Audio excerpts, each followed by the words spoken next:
Bonjour, c'est la dernière vidéo du défi 30 jours sur l'hypersensibilité. Alors aujourd'hui, pour cette dernière vidéo, j'avais envie de vous parler plus de moi, puisque vous avez appris à me connaître durant ces 30 vidéos. J'avais envie de terminer cette série pour vous parler davantage de ma propre sensibilité. Donc moi, je voulais vous partager mon propre parcours d'hypersensible, comment j'ai traversé des épreuves, et puis quelles sont les leçons que j'ai réussi à en tirer. Alors si ça peut vous aider à travers les conseils que je vais vous donner, et puis aussi si ça peut favoriser des prises de conscience, surtout si vous êtes parent, parce que lorsque j'étais adolescent, j'ai pas très bien vécu mon hypersensibilité. Je pense que voilà, c'est déjà une période qui n'est pas très facile à l'origine. Alors si en plus on est d'un caractère très sensible, ça fait que rendre les choses beaucoup plus délicates, surtout dans le milieu scolaire. Et vous allez voir aujourd'hui que je vais pas mal parler du milieu scolaire parce que c'est un milieu académique qui m'a énormément bridé. Moi qui ai besoin de m'exprimer, qui ai besoin d'être à l'aise avec ma sensibilité, forcément lorsqu'on est à l'école, il faut rentrer dans un moule, il faut répondre à des critères, comme je dis, académiques qui sont très précis, qui sont plutôt uniformes. Le but pour réussir à l'école, c'est de répondre aux normes scolaires, de répondre exactement à ces critères pour ensuite correspondre concrètement à ce que demande le marché du travail. Et je pense que vous êtes des personnes éclairées et que vous avez compris que être un être humain, c'est autre chose qu'être un homo economicus, c'est-à-dire un homme ou une femme qui réussit à s'émanciper à travers le marché du travail. Moi, c'est vraiment un combat qui m'a vraiment torturé l'esprit pendant des années parce qu'à chaque fois, j'avais toujours cette fausse croyance que le bonheur était toujours assimilé à la réussite sociale, à la réussite professionnelle. Alors oui, il faut avoir un socle de base où on est économiquement stable pour se sentir sécure, pour pouvoir s'épanouir, mais dans la recherche, dans sa quête personnelle, ça ne fait pas le tout évidemment. Et surtout lorsqu'il faut répondre à travers ses études à un schéma précis qui est en lien avec les attentes du marché du travail, je trouve ça complètement aberrant, surtout lorsqu'on cherche à se créer une vie à soi, une vie bien singulière. Donc ça, c'est lorsqu'on se pose effectivement beaucoup de questions, on peut être confronté à pas mal de problématiques, pas mal de dilemmes sur ce que je dois faire et sur ce que j'aime faire, sur ce que je devrais être et sur ce que j'aime être. Donc aujourd'hui, on va voir 5 choses, 5 éléments très importants que j'aurais voulu connaître en étant adolescent à propos de mon hypersensibilité parce que évidemment, à l'époque, je ne pouvais pas mettre des mots dessus. Je ne pense même pas que ce mot était encore inventé, puisque c'est Hélène Aron qui en a parlé. Certes, elle en a parlé dans les années 90 aux États-Unis, mais moi, en France, j'ai passé mon bac en 2000-2001. Voilà, ce terme n'était pas du tout démocratisé en France. En tout cas, on en parlait très peu. On parlait de personnes très sensibles. Alors, une personne très sensible, c'était quoi? C'était une personne à fleur de peau. C'était une personne qui peut-être en faisait trop. C'était une personne trop émotive. C'était une personne qui n'arrivait pas à se contenir. Et c'était surtout une personne qui était un peu socialement handicapée parce que voilà, elle débordait de partout. Donc aujourd'hui, je vais vous donner 5 conseils, 5 choses qui sont précieuses pour moi, que j'aurais voulu savoir. Et lorsque j'aurai des enfants, je ne manquerai pas de leur transmettre parce que je trouve que c'est quelque chose d'extrêmement important. La première chose, c'est que la sensibilité ne s'oppose pas à la force. Dans mon entourage, lorsque j'étais adolescent, une personne qui s'exprimait trop, une personne qui communiquait trop ses ressentis, était considérée comme une personne qui en faisait trop, une personne qui était trop fragile. Et c'est vrai que ça pouvait choquer certaines personnes, je peux le concevoir, lorsqu'on arrive à mettre des mots sur des choses qui sont inhabituellement évoquées. On trouve ça un peu bizarre, on trouve que, voilà, on trouve qu'on aborde des sujets qui n'ont pas lieu d'être. Pourtant, cette sensibilité m'a été d'une grande aide, parce que grâce à cette sensibilité, j'ai pu mettre des mots sur des choses qui étaient très enfouies en moi. J'ai pu mettre des mots sur un certain mal-être, surtout quand on est ado, et en écrivant des lettres, en écrivant des choses, j'avais un cahier, et puis en m'exprimant à travers la musique aussi, j'ai pu réellement exprimer des ressentis, des choses, et ça m'a permis concrètement de me recentrer sur ma réelle force. Et même si c'est juste pour soi-même, l'idée c'est pas forcément de communiquer ses ressentis à tout le monde, c'est juste de se l'avouer à soi-même, de s'exprimer les choses et surtout de se libérer d'un poids, parce que le ressenti, lorsqu'on le ressent très fortement et qu'on le garde juste pour soi, ça peut être extrêmement pesant. Et ça se comprend parce que dans un monde qui n'est pas toujours prêt à accueillir cette effusion émotionnelle, au bout d'un moment, on se sent tout seul avec ses émotions. Et quand on les endosse, au bout d'un moment, ça devient très très lourd. Et aujourd'hui, j'ai compris que lorsque quelque chose ne va pas, cette force d'expression, ce pouvoir d'expressivité, ça me permet d'exprimer mes ressentis, ça me permet de mettre des mots sur des mots MAUX et ça me permet de m'engager beaucoup plus facilement sur la voie de la résilience. Parce que j'arrive à m'extraire du problème, j'arrive à le nommer, j'arrive à l'objectiver et j'arrive à le matérialiser. Plutôt que de rester avec des choses tacite qui reste enfoui en soi, j'arrive plus facilement à désigner ce mal-être. Une fois que c'est désigné, déjà il y a une sorte de processus de détachement. On arrive à s'en distancier plus facilement. Donc on arrive à le considérer avec un regard extérieur. C'est beaucoup plus facile par la suite de s'engager sur la voie de la résilience. Deuxième chose que j'aurais voulu savoir quant à mon hypersensibilité, c'est qu'elle m'a permis durant toute ma vie de créer des liens uniques. Là où plus jeune, il ne fallait surtout pas perdre la face dans mes relations. Ôter le masque de celui qui reste dans la norme aurait été vraiment un suicide social. Et pourtant, je trouve ça extrêmement dommage. J'ai passé mon adolescence à m'évertuer à être dans la norme. J'ai passé tout mon temps, j'y ai donné toutes mes forces pour être conforme, pour adopter des valeurs et des comportements qui n'étaient pas les miens.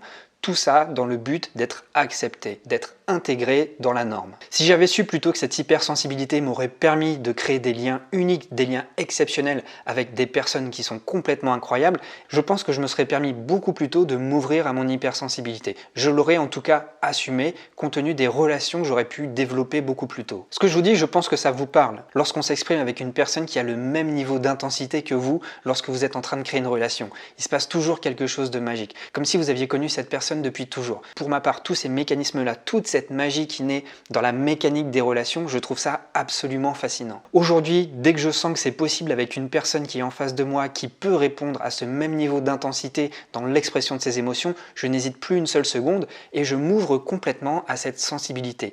Je n'ai plus besoin d'avoir ce masque et on parle plus de suicide social. Là, on va parler d'ouverture et de création de liens uniques. Pour moi, cette ouverture à cette sensibilité m'a permis de créer des relations mais complètement magiques. Durant presque 10 ans, entre 23 ans et 31 ans, j'ai vécu à l'étranger. J'ai vécu au Québec, j'ai vécu en Irlande, j'ai vécu en Martinique, j'ai vécu en Tunisie. Et bien, lorsque je n'étais plus chez moi, lorsque j'étais à l'étranger, lorsqu'on perd tous ses repères, lorsqu'on a besoin de créer du lien parce que c'est humain, et bien là, on est obligé de se servir de sa sensibilité. Et bien 10 ans après, j'ai toujours des liens avec ces personnes.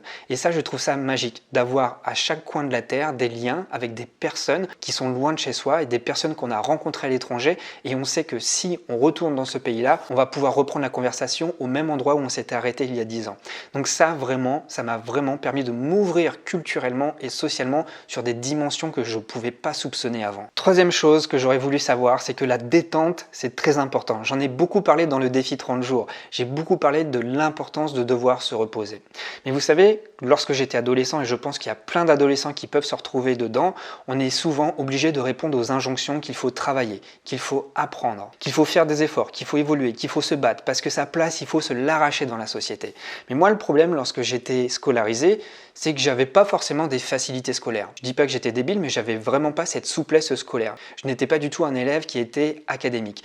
Par conséquent, pour répondre aux normes, je devais redoubler d'efforts par rapport à la moyenne pour avoir des résultats corrects. Le souci, c'est qu'avec l'intégration de ces injonctions sur du long terme, lorsque toute ta vie, parce que toute ta jeunesse, tu la passes à l'école, de tes 3 ans à tes 25-30 ans, maintenant tu es obligé de rester à l'école si tu suis le schéma classique, tu es toujours habitué à recevoir ces injonctions sur le fait qu'il faut travailler, qu'il faut faire des efforts, qu'il faut se battre, qu'il faut s'arracher son diplôme. Au bout d'un moment, ces trucs-là, ils se cristallisent dans ton fonctionnement et tu te sens toujours obligé de faire quelque chose. Moi, ça a été mon cas.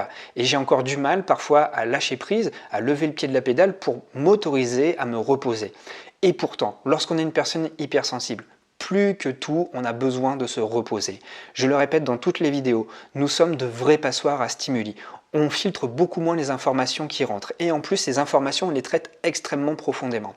Donc, on est rapidement épuisé. Pour fonctionner correctement au jour le jour, on a besoin de se reposer plus que la moyenne. Donc, ne culpabilisez pas à vous aménager des espaces de détente et à vous reposer pour reprendre de plus belle le lendemain. Quatrième chose, l'hypersensibilité est un sésame qui ouvre les portes de différents mondes. Vous savez comment ça se passe lorsqu'on est enfant, ado ou jeune adulte dans le processus scolaire. Ce qui se passe, c'est que lorsqu'on n'est pas bon dans un domaine, on est vite catalogué. Si tu n'as pas de bons résultats en mathématiques, tu ne seras jamais un scientifique. Si tu fais trop de fautes en français, tu ne maîtriseras jamais correctement la langue française, tu ne pourras jamais avoir une voix littéraire. Si tu n'es pas une personne remarquable en art plastique, tu ne seras jamais une personne créative, tu n'auras jamais l'esprit artiste. Vous remarquez, je parle beaucoup d'école et je crois que ça m'a pas mal traumatisé lorsque j'étais adolescent. En effet, ça a vraiment été une épreuve pour rentrer dans le moule parce que j'avais l'impression de correspondre à aucun critère. Et à chaque fois que je faisais des efforts pour rentrer dans la norme, ça demandait une quantité d'énergie énorme. Ce qui me dérange le plus ici, c'est de toujours devoir répondre à ces critères d'académisme pour réussir. Comme si il était impossible de réussir si on n'entrait pas dans la norme. Et si tu n'entres pas dans la norme, tu es tout de suite marginalisé. Tu es marginalisé et tu es vu d'un mauvais œil parce que tu n'arrives pas à t'acculturer à ce monde scolaire. Du coup, tu te sens à part, tu te sens stigmatisé. Je trouve ça dommage parce qu'il y a tellement de talents qui pourraient s'exprimer autrement qu'à travers le prisme scolaire. Vous savez, quand j'ai passé le bac, ça n'a vraiment pas été facile parce que les quelques mois qui précédaient le bac, j'avais envie de tout abandonner. Donc là, mon entourage m'a soutenu jusqu'au bout pour que je puisse aller jusqu'au bac. Donc le bac, voilà, je me suis forcé, je l'ai eu correctement. Mais ensuite, lorsque j'ai eu le bac, je voulais plus du tout entendre parler de l'école. J'étais dégoûté de cette culture scolaire. Comme je vous l'ai dit, je réalisais à 18 ans que j'avais passé toute ma vie à l'école. De mes 3 ans à mes 18 ans, j'avais pas d'autre expérience du monde que l'expérience scolaire. Moi, j'ai pété les plombs, je me suis dit, c'est fini l'école, je veux plus en entendre parler. Et finalement, ce qui s'est passé, c'est que j'ai fait mes armes pendant 2 ans. Pendant 2 ans, j'ai fait des jobs sur le terrain. J'ai même appris l'œnologie. J'ai travaillé dans des hôpitaux où j'étais brancardier. J'ai testé différents concours que j'ai échoué. Mais heureusement que j'ai échoué parce que c'est des choses, avec du recul, je sais que je ne me serais pas épanoui dans ces voies professionnelles. J'avais postulé pour une école de sage-femme ou aussi une école d'infirmière. Mais avec du recul, je sais très bien que bosser dans un établissement avec des horaires très précises et puis un emploi du temps extrêmement chargé, ça m'aurait absolument pas convenu, même si c'est un métier qui est en lien avec la relation d'aide. Ça, c'est le truc qui me plaît. Mais ça, j'ai réussi à évoluer et à trouver des choses qui me plaisent. Donc, durant ces 2 ans, j'ai fait pas mal de boulot. J'ai bougé, je suis allé dans différentes régions en France, je me suis émancipé du foyer parental. J'ai réussi à créer de vraies relations humaines, des interactions autres qui étaient des interactions scolaires avec des camarades de classe. J'ai vraiment fréquenté des adultes. J'étais déjà adulte, mais c'était vraiment au niveau de l'expérience humaine, c'était de vrais adultes. J'ai vécu dans la nature, j'ai vécu dehors, j'ai vécu dans pas mal de régions et j'ai pu faire mes armes. J'ai vraiment pu me rendre beaucoup plus solide et faire ma propre expérience. Et c'est après ces 2 ans d'expérience que j'ai décidé de retourner à la fac parce que je me sentais fort en expérience. Et si je retournais à la fac, ce n'était pas parce qu'il fallait absolument faire des études, c'est que j'avais envie de me cultiver, que je pensais que tout seul, je n'allais pas pouvoir me cultiver comme ça, libéré dans la nature. J'avais quand même besoin d'un cadre. J'ai donc choisi de m'inscrire dans un cursus de psychologie. Donc je me suis inscrit en fac de sciences humaines à Tours. Et là, j'ai réussi vraiment à vivre les meilleures années scolaires de ma vie parce que j'avais choisi enfin un endroit où j'allais mettre mon énergie et c'était pas du tout par défaut. Et dans tout ça, ce qui me fait rire, c'est que mes profs d'art plastique me voyaient vraiment comme quelqu'un de trop laborieux, qui n'arrivait vraiment pas à s'exprimer à travers les arts.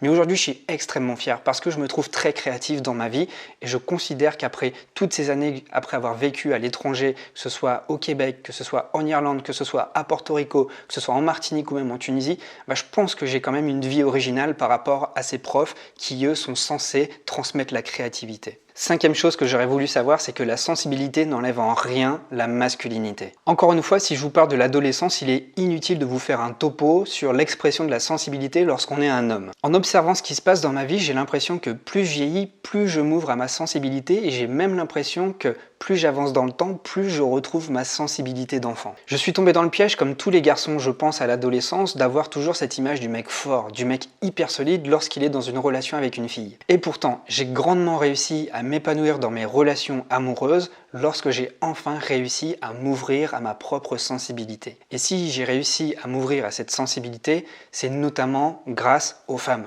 C'est grâce aux femmes que j'ai réussi à m'autoriser à être plus sensible. Donc pour ça, message à toutes mes relations, je vous dis merci. Merci parce que vous m'avez fait comprendre qu'on peut être sensible et 100% masculin. La masculinité, c'est d'ailleurs un thème que j'aimerais aborder avec vous prochainement sur la chaîne. Donc si vous êtes intéressé, vous pouvez échanger avec moi dans les commentaires et me dire si c'est quelque chose qui vous intéresse. Et si ça vous intéresse, dites-moi sous quel angle vous aimeriez que j'aborde le sujet de la masculinité. Voilà, c'est la fin du défi. Donc merci énormément pour votre soutien, pour vos encouragements. Comme vous avez pu le voir, ça n'a pas toujours été très facile. Aujourd'hui, au niveau de ma respiration, ça va beaucoup mieux. Mais il y a quand même ma petite ventoline à côté parce que j'ai dû aller chez le médecin hier. J'étais complètement absorbé par toutes ces allergies. Merci pour vos clins d'œil, merci pour votre retour, merci pour la force que vous m'avez donnée. Merci pour votre fidélité aussi, merci pour tous vos commentaires, pour tous vos partages d'opinions. Je pense à Christine, je pense à Sabrina, je pense à d'autres personnes encore dont les noms m'échappent encore parce que c'est tout nouveau, c'est tout frais. Mais merci énormément d'avoir contribué à me donner cette énergie parce qu'au début, lorsque je me suis embarqué dans ce défi-là, début juin, je me suis vraiment demandé dans quoi je m'aventurais. Et puis au fur et à mesure que je créais des vidéos, que je voyais vos retours, je me disais je ne peux pas abandonner. Je ne peux pas abandonner, il faut vraiment que j'honore mon engagement parce que dès le début, ces personnes ont cru en moi, elles attendent le contenu tous les jours, donc je me dois d'honorer cette fidélité. Donc rien que pour ça, merci de m'avoir donné la force et merci aussi pour votre écho, par vos retours, grâce à l'intérêt que vous avez eu dans les contenus que je vous ai proposés. Ça me prouve que c'est une thématique que je dois encore explorer, donc dans les prochaines semaines, je vais bien entendu vous créer du contenu toujours et encore sur l'hypersensibilité. Vous pouvez aussi me suggérer des angles d'approche sur l'hypersensibilité si vous souhaitez que je continue de traiter ce thème. Moi, je trouve ce travail vraiment vertueux parce que quelque part, je vous apporte du contenu, je vous apporte de l'information et moi en même temps ça me permet de construire, de solidifier encore plus mes connaissances sur l'hypersensibilité. Comme vous le savez, c'est une notion qui est relativement nouvelle, donc il n'y a rien qui est complètement acquis et on est toujours dans cette démarche d'évolution. Donc continuons d'évoluer ensemble, continuons de rester connectés les uns les autres. Si vous n'êtes toujours pas dans ma liste email, eh bien vous allez pouvoir vous y inscrire, c'est dans le lien sous la vidéo. Si vous n'avez toujours pas fait le défi sur l'hypersensibilité, vous pouvez cliquer sur le lien du quiz. Ce quiz est gratuit, ça va vous donner votre niveau de sensibilité par rapport à la moyenne de la population. Et comme c'est le dernier jour, si vous souhaitez profiter du programme sur l'hypersensibilité, j'ai créé une formation, un plan d'action pour mieux gérer ses émotions, c'est-à-dire mettre des mots sur ses émotions, savoir les repérer, savoir les écouter, savoir reconnaître le besoin profond qui est caché derrière cette émotion et savoir se servir de cette émotion comme boussole pour savoir mieux se diriger au quotidien et surtout être plus à l'aise dans un monde qui est complètement agité. Donc si ça vous intéresse, aujourd'hui je fais une promo de 20% sur la formation, c'est juste valable 24 heures, donc le lien est juste dans la description de la vidéo. Maintenant je vais prendre quelques jours de vacances pour me reposer. Je vais appliquer les conseils que je vous donne pour pouvoir repartir de plus belle très bientôt dans les prochains jours. Ma pause ne va pas durer très longtemps. Je vous remercie encore une fois d'avoir été si fidèle et puis si attentif et si enthousiaste par rapport au contenu que je vous ai proposé. Et donc, on se donne rendez-vous très bientôt. Je vous dis à très vite et surtout prenez soin de vous.